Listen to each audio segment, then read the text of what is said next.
Christ est ressuscité, il est vraiment ressuscité. Alléluia, alléluia. Oh, frères et sœurs, aujourd'hui, que de beaux textes que l'Église nous propose en ce jour béni. Le premier des textes qu'il nous propose, c'est celui des Actes des Apôtres, où d'un seul cœur, ils étaient assidus à la prière. Ils étaient tous assidus à la prière. Et ils étaient accompagnés de Marie, la mère de Jésus, de ses frères, et des autres femmes qui les suivaient, des autres disciples qui avaient l'habitude de suivre Jésus, mais qui n'étaient pas considérés comme les apôtres. Mais ils étaient là, assidus, d'un seul cœur pour prier. Et ils étaient assidus, et ils faisaient quoi? Ils ne faisaient que mettre le psaume qui suit, le psaume 26, en pratique. Le Seigneur est ma lumière et mon salut, de qui aurais-je crainte? Le Seigneur est le rempart de ma vie, devant qui tremblerais-je? J'ai demandé une chose au Seigneur, la seule que je cherche, habiter la maison du Seigneur tous les jours de ma vie, pour admirer le Seigneur dans sa beauté, pour m'attacher à son temple. Écoute, Seigneur, je t'appelle, pitié, réponds-moi. Mon cœur m'a redit ta parole, cherchez ma face. Oui, frères et sœurs, voilà ce que les apôtres faisaient dans cette chambre haute. Ils étaient assidus à la prière et ils cherchaient la face de Dieu. Ils cherchaient à habiter dans la maison du Seigneur. C'est là que tous les jours de notre vie doivent être, c'est-à-dire dans le temple saint.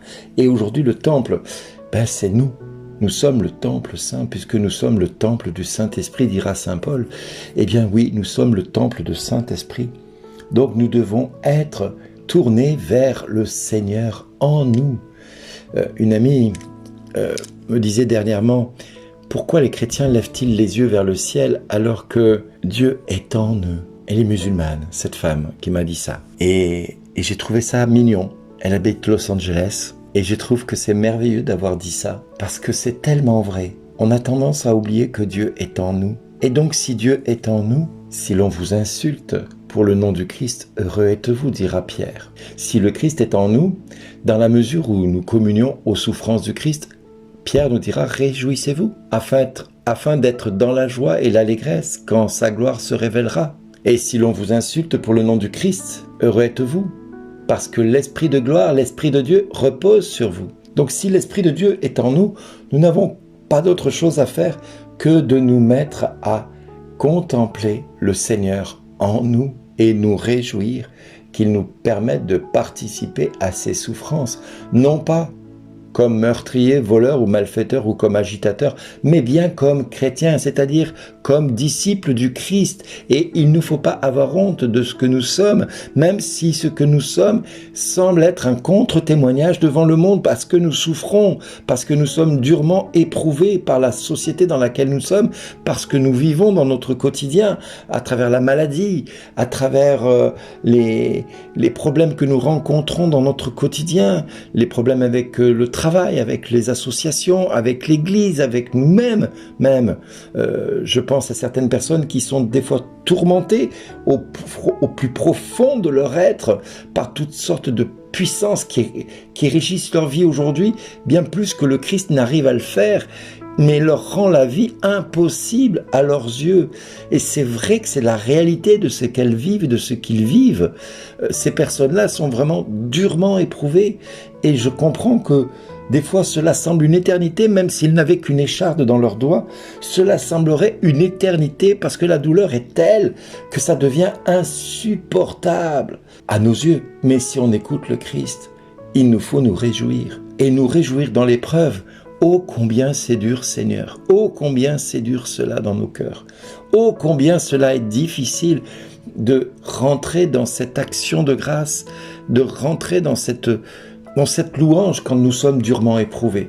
Et pourtant, quelle joie de comprendre que dans cette épreuve, Christ a déjà dit « Je ne vous laisserai pas orphelins ».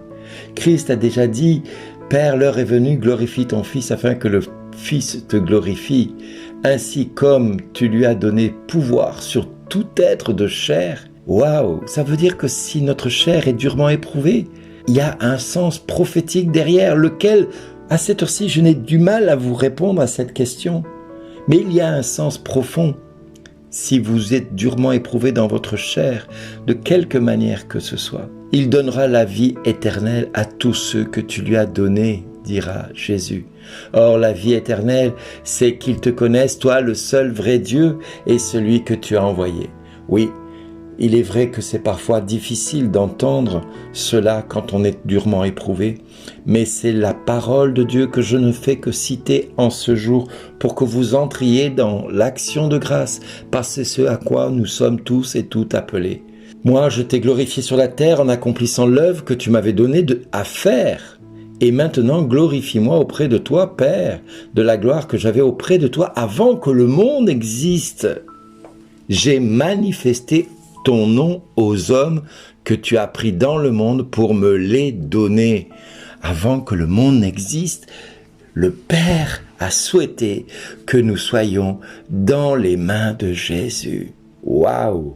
Le Père a voulu que nous soyons dans les mains de Jésus.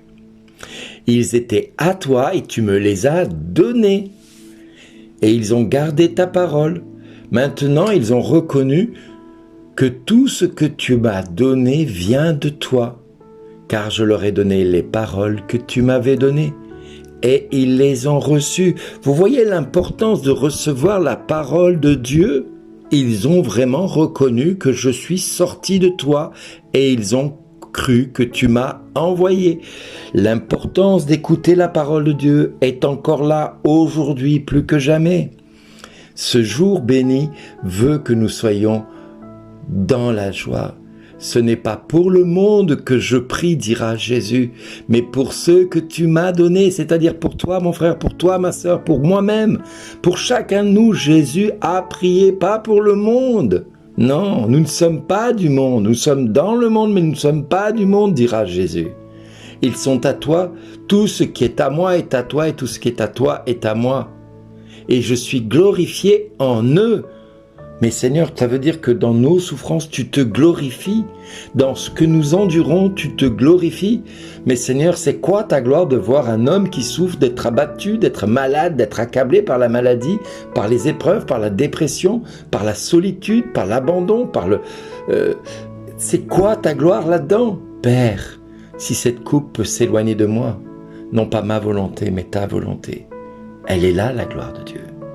Dans l'obéissance de ce que nous endurons, non pas pour ce que nous comprenons, mais pour ce que le Père souhaite que nous vivions. Je ne suis pas dans le monde, eux sont dans le monde et moi je viens vers toi. Je vous invite tout au long de cette semaine d'écouter l'évangile du jour, parce que vous allez voir que jusqu'au dernier verset du chapitre 21, verset 25, l'espoir va venir dans vos cœurs, dans vos vies, sans oublier qui que ce soit dans cet évangile de Jean. Vous êtes tous compris dedans. Il n'y a pas un passage où vous ne pouvez pas prendre votre part à la gloire de Dieu que nous sommes appelés à vivre. Alors, aujourd'hui, réjouis-toi et merci d'exister.